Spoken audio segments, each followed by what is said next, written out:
Hey everyone, welcome back to the channel. I'm Daliso, and today we're not talking about the best places to hide if you're dodging a bill collector. We're not talking about the worst things to say to your partner's parents, and we're definitely not talking about how to get away with pretending you're still on a work Zoom call when you're actually at the movies. Today, we're talking about 5 simple but life-saving tips that everyone should know. You never know when they might come in handy. Let's get started. Alright, let's say you're out on a date, things are going great, you're about to split the check equally because you're a modern man. And suddenly you see your date is doing this, demonstrates choking sign. Hands clutching at the throat, eyes bulging out. No, they aren't trying to tell you they love your new haircut, it means they can't breathe. And as hilarious as it would be to whip out your phone and film a TikTok right now, this is a matter of life or death. So you're going to want to spring into action and ask them, are you choking? If they can speak, great, tell them to cough it out, you're not a doctor. But if they can't speak, it's Heimlich time. Go ahead, stand behind them, wrap your arms around them like you're about to do the waltz. Make a fist with one hand, put it right above their belly button, and give quick inward and upward thrusts. You keep doing that until the food is dislodged, or until help arrives. Okay, picture this. You're at a fancy hotel, you've just come back from a buffet where you may have eaten more than your fair share, you're about to settle into bed and watch a movie, when you smell smoke. Now, before you start panicking like you do every time you're overcharged by 3 cents at the grocery store, and the cashier can hear you arguing with the manager all the way from aisle 9, we need to figure out if there's actually a fire. So, here's what you do. You very calmly and casually saunter over to the door like you're not worried at all and use the back of your hand to feel the door's surface. Why the back of your hand? Because if it's hot, you'll know instantly and you won't end up burning your palm.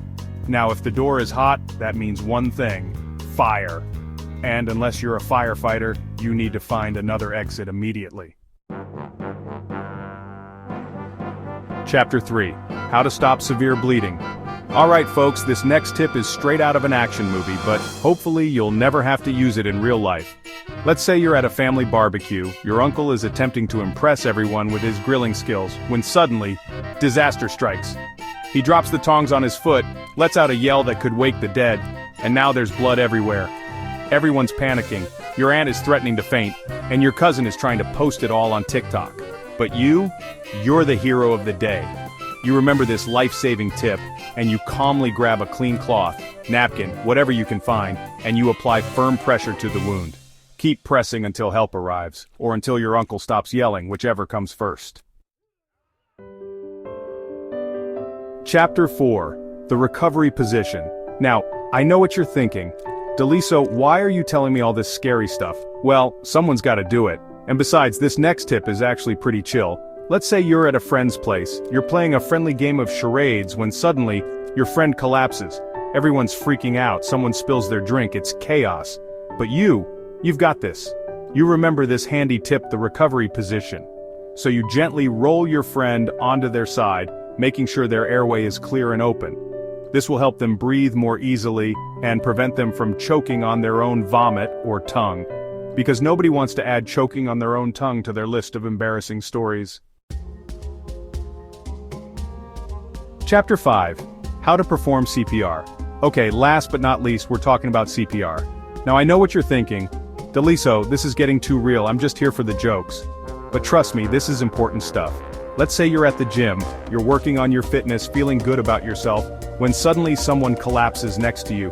You check for a pulse, but there's nothing. They're not breathing either. It's time for CPR. Now I'm not a doctor, but I did stay at a Holiday Inn Express last night, so I know a thing or two. You're going to want to push hard and fast in the center of the chest, about 100 to 120 compressions per minute.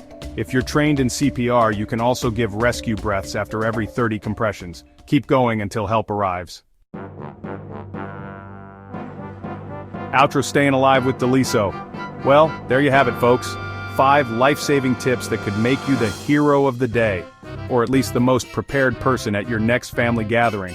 Remember, knowing these tips could mean the difference between life and death, so pay attention and who knows, maybe you'll be the one saving the day someday. And if you do use any of these tips, be sure to tag me in your TikToks. Just kidding. Or am I? Anyway, that's all for today, folks. Stay safe out there, and remember, knowledge is power. And as always, don't forget to like, subscribe, and hit that notification bell so you never miss a life-saving tip. Or a joke. Who knows what I'll come up with next?